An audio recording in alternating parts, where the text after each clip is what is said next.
Willkommen bei Deutsch Doppel. Heute sprechen wir über Frühjahrsputz und Neuanfang zu Hause. Abonniere jetzt und drücke die Glocke, damit du keine Folge verpasst. Im Frühling haben viele Menschen das Bedürfnis, aufzuräumen und sauber zu machen. Aber warum ist das so? Ja, das stimmt. Ein Grund ist sicherlich, dass die Tage länger und heller werden. Das motiviert viele, mehr zu tun und sich um ihr Zuhause zu kümmern. Genau, mit mehr Licht sieht man auch den Staub und den Schmutz besser, der sich über den Winter angesammelt hat. Das kann ein Anstoß sein, alles gründlich zu reinigen. Außerdem verbinden viele den Frühling mit einem Neuanfang. Die Natur erwacht, Blumen blühen und das kann auch den Wunsch wecken, in den eigenen vier Wänden etwas zu verändern. Richtig. Und oft hat man im Frühling nach dem Winter mehr Energie, was das Aufräumen und Putzen leichter macht.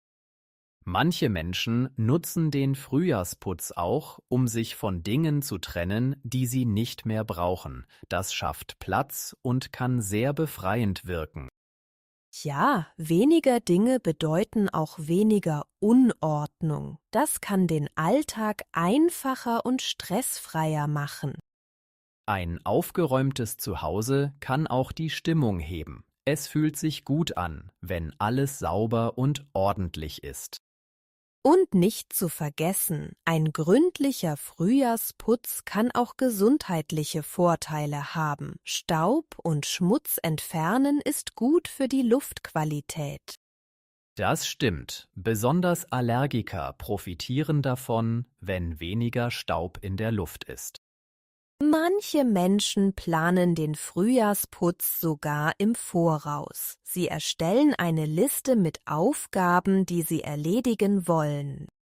Das ist eine gute Idee. Ein Plan hilft, den Überblick zu behalten und nichts Wichtiges zu vergessen. Und wenn man die Aufgaben nach und nach abhakt, sieht man den Fortschritt. Das kann sehr motivierend sein. Viele Menschen fühlen sich nach dem Frühjahrsputz auch mental aufgeräumter. Es ist, als ob man Ballast abgeworfen hat.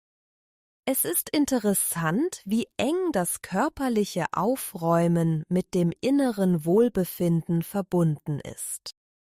Ja, und es ist auch eine gute Gelegenheit, neue Gewohnheiten auszuprobieren, um die Ordnung langfristig zu halten. Zum Beispiel kann man sich angewöhnen, regelmäßig kleine Aufräumaktionen durchzuführen, statt alles auf einmal zu machen.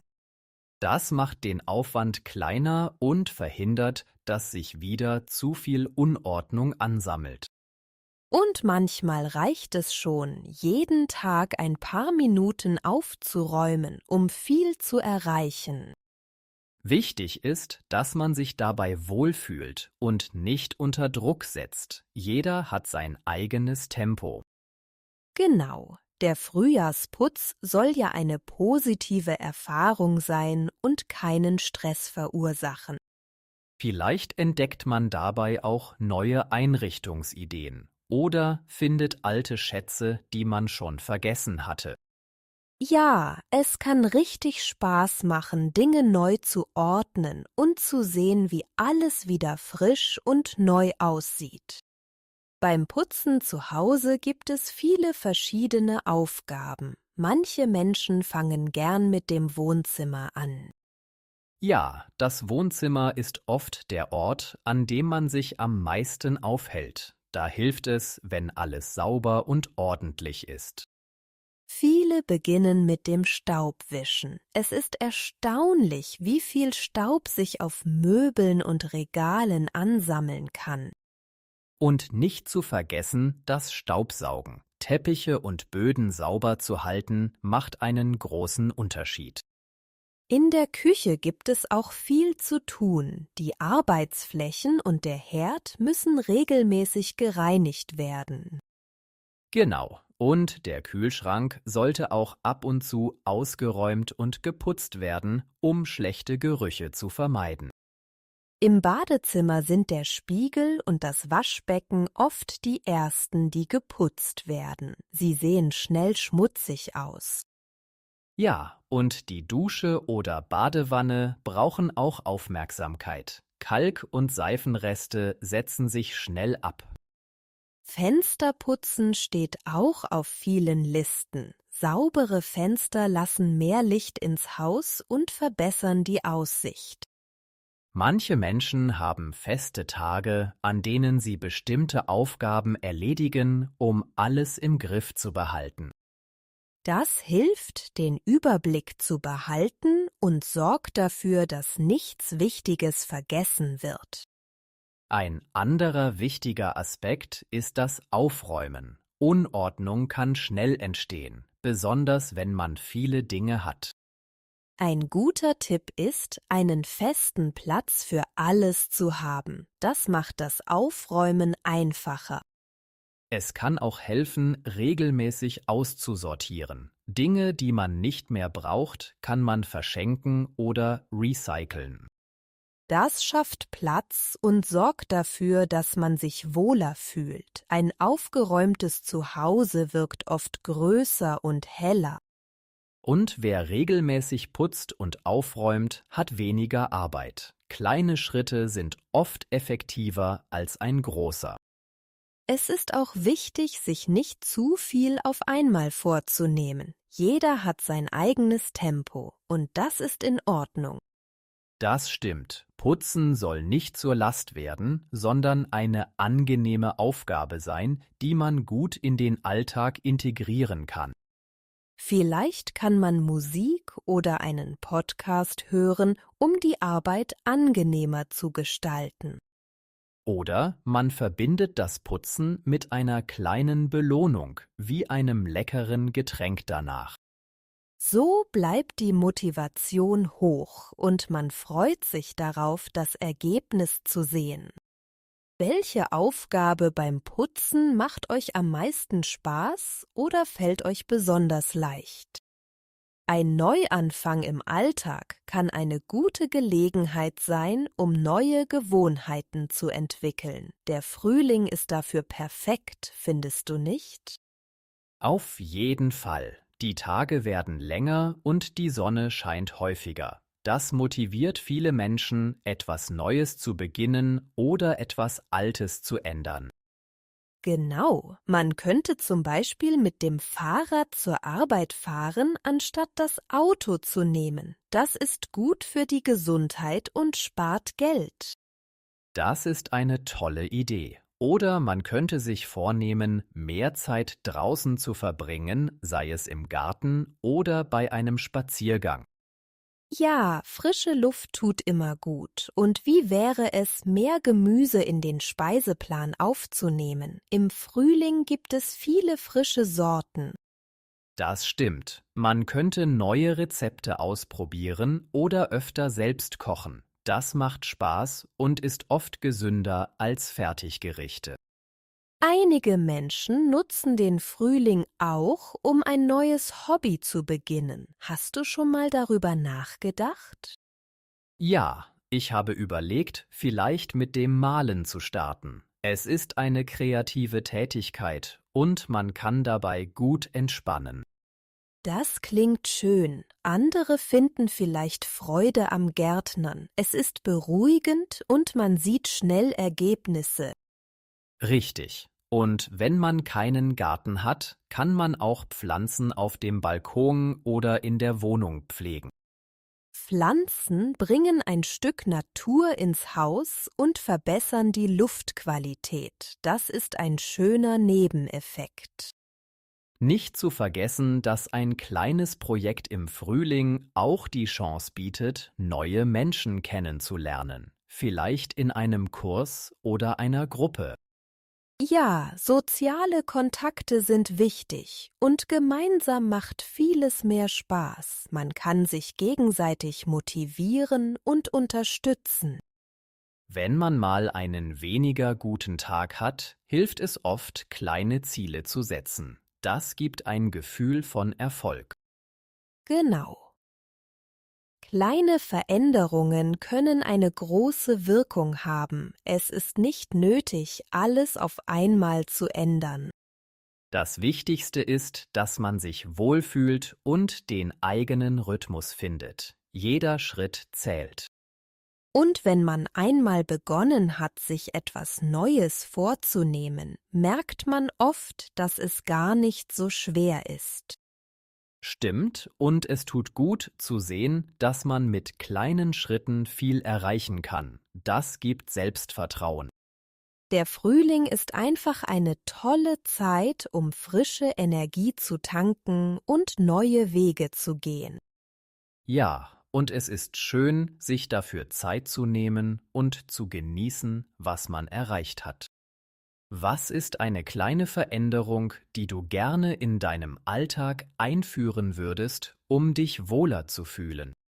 Wir haben darüber gesprochen, wie man im Frühling neue Gewohnheiten entwickeln kann. Jetzt möchte ich über Ordnung und neue Energie reden. Was denkst du, wie hängen die zusammen? Ich glaube, wenn man Ordnung schafft, fühlt man sich oft leichter und freier. Weniger Chaos um einen herum kann helfen, den Kopf klar zu bekommen. Ja, das sehe ich auch so. Ein aufgeräumter Raum gibt einem das Gefühl von Kontrolle und Ruhe. Man hat mehr Platz, sich auf das Wesentliche zu konzentrieren. Genau. Und wenn man weniger Dinge um sich hat, die ablenken, kann man sich besser auf neue Projekte oder Hobbys konzentrieren. Ordnung kann auch Energie sparen, weil man nicht ständig nach Sachen suchen muss. Wenn alles seinen Platz hat, geht vieles schneller und einfacher. Das stimmt. Außerdem bringt das Aufräumen oft versteckte Schätze zum Vorschein. Man findet vielleicht Dinge wieder, die man längst vergessen hatte.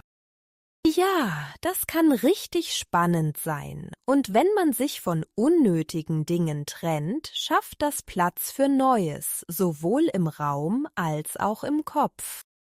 Es gibt auch diesen Spruch, weniger ist mehr. Der passt gut dazu. Mit weniger Ballast fühlt man sich oft freier und kann sich besser auf das konzentrieren, was einem wichtig ist. Absolut. Und manchmal reicht es schon, eine Ecke oder einen Schrank aufzuräumen, um einen Energieschub zu bekommen. Es muss nicht immer gleich die ganze Wohnung sein. Kleine Schritte sind oft effektiver. Wenn man sich zu viel vornimmt, verliert man schnell die Lust. Stück für Stück ist der bessere Weg. Beim Aufräumen kann man auch kreativ werden. Man könnte neue Ordnungsstrukturen ausprobieren oder Dinge umstellen, um frischen Wind in die Wohnung zu bringen. Das macht Spaß und kann überraschende Ergebnisse bringen. Man fühlt sich oft wie in einem neuen Raum, wenn man nur ein paar Kleinigkeiten verändert. Und wenn man einmal angefangen hat, will man oft gar nicht mehr aufhören. Es fühlt sich gut an, Fortschritte zu sehen und die eigene Umgebung zu verschönern. Das stimmt. Ordnung schafft nicht nur Platz im Raum, sondern auch im Kopf. Man denkt klarer und fühlt sich motivierter, neue Dinge anzugehen. Ordnung hält auch länger, als man denkt. Die positive Wirkung bleibt oft bestehen und kann helfen, neue Routinen zu entwickeln. Ja, und es ist eine tolle Gelegenheit, sich selbst besser kennenzulernen. Man merkt, was man wirklich braucht und was nicht. Und wenn man das einmal erkannt hat, fällt es leichter, Entscheidungen zu treffen. Es ist eine Art Befreiung und gibt einem mehr Energie für andere Dinge. Ordnung kann also wirklich eine Art Neuanfang sein. Man startet frischer und motivierter in den Tag. Genau, es ist, als würde man einen klaren Blick auf das Leben bekommen. Und das gibt einem die Kraft, neue Wege zu gehen. Danke, dass ihr heute dabei wart. Wir hoffen, ihr habt ein paar gute Tipps für mehr Ordnung und Energie im Alltag mitgenommen. Lasst uns gerne einen Kommentar da. Schreibt uns, welche Wörter euch besonders gefallen haben oder welche Tipps ihr ausprobieren möchtet. Vergesst nicht, uns zu liken und unseren Kanal zu abonnieren. Klickt auch auf die Glocke, um keine Folge zu verpassen. Bis zum nächsten Mal.